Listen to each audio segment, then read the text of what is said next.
I want to welcome my fans to C4 Sports Week 11 show. This has been a topsy-turvy season. Between injuries, questionable coaching, and bad on the field play, this season has been, excuse my expression, a bear to predict. Hopefully my vision has begun to clear, and I expect to go about 80% for the rest of the season. The first game of Week 11 is the Jets and the Patriots.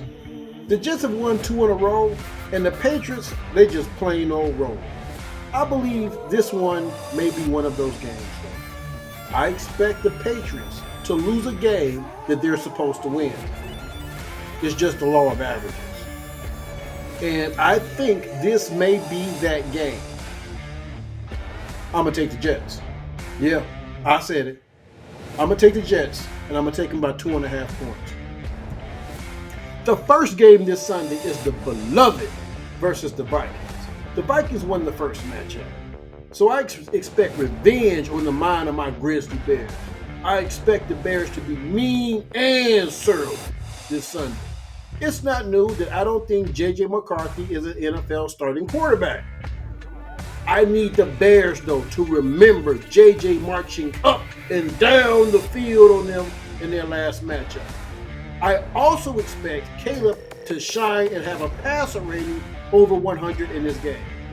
I'm taking the Bears by 6.5. Who are the Dolphins? The Dolphins went from being in the can to in the open ocean. This is not supposed to happen.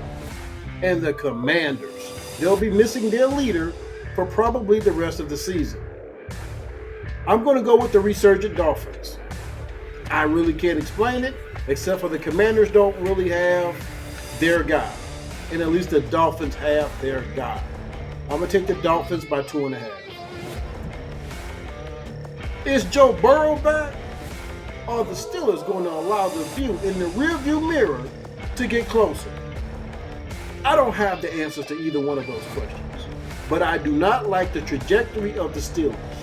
Their running game is questionable, and they only have one receiver.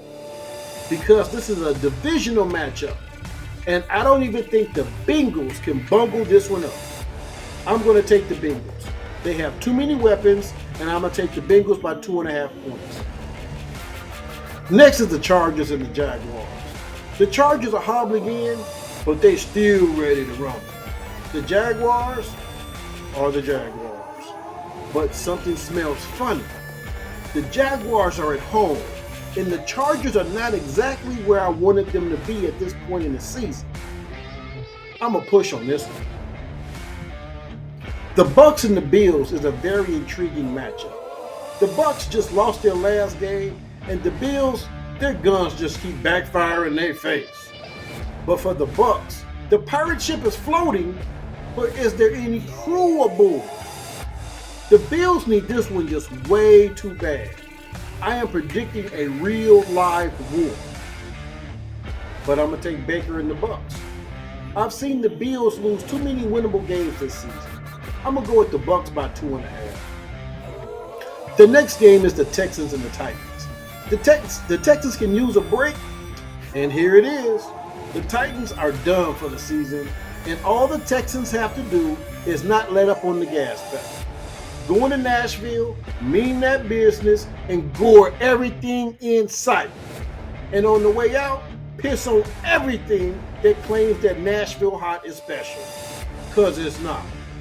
I'm going to take the Texans by 6.5. The game between the Panthers and the Falcons will be a battle of two mediocre animals. The Panthers are a little better, and the Falcons have just turned out to be worse. This would be a classic bad versus worst matchup if the Panthers were not 500. The Panthers lost last week to the Saints. Like, how does this happen? Did half the team miss the flight? Was there food poisoning? I just don't get it. And on the other side, the Falcons just have to learn how to win. They don't so far. Penix needs more weapons. Plus, I don't think his offensive coordinator helps him out too much. The Falcons will need a full overhaul after this season. And the Panthers, they have harder decisions to make. When I tossed the coin in the air, it said heads. So I guess the Falcons are going to win. I only use the most scientific of methods. Falcons by 1.5. As bad as I need the Giants to pull off a miracle, I just don't think it's going to happen. I hate the Packers, but this week I have no choice but to take them over the Giants. The Giants quarterback is dealing with a concussion, and Russell Wilson looks like he's already retired. I'm angrily and begrudgingly taking the Packers by 6.5 points. Come on, Russ. Prove me wrong, buddy. The first afternoon game Sunday is the Seahawks and the Rams. This is without a doubt one of the best games on Sunday. The Seahawks are bullying everyone in their vicinity, and the Rams, they are the class of that division. This will be a definite clash of swords.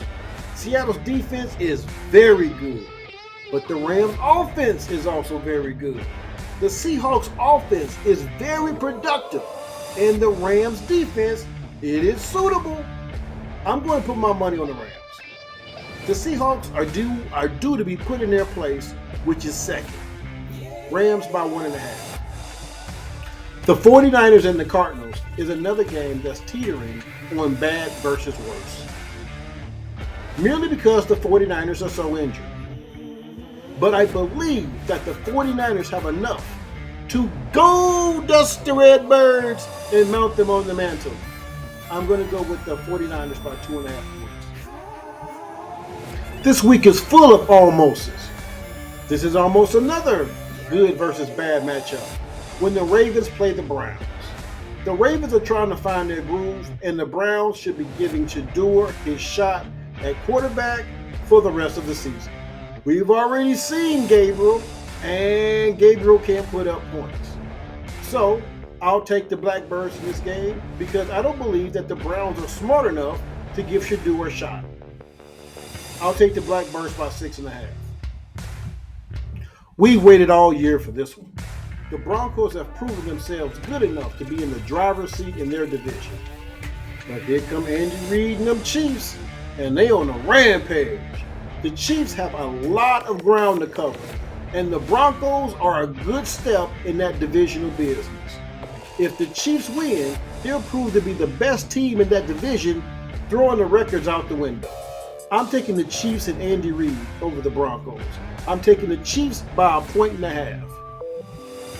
Sunday ends with a hammer when the Lions fight the Eagles for NFC dominance. This game will go a long way to proving who is the best in the conference. The Lions, they didn't lick their wounds and they've come out stronger. The Eagles, they flew low for a couple of games, but then they risen back to their soaring heights. This is a definite clash of Titans. No point intended, counting that the Titans are the worst team probably in the NFL. But putting that aside, since the Eagles are at home and A.J. Brown has not had a signature game, I'm going to take the Eagles. Plus, I need the Bears to wake up Monday in first place. Eagles by 2.5. Monday night is classic bad versus worse. When the Cowboys, who are the bad, and the Raiders, who are strong J, rubbing me the wrong way, as Method Man would say.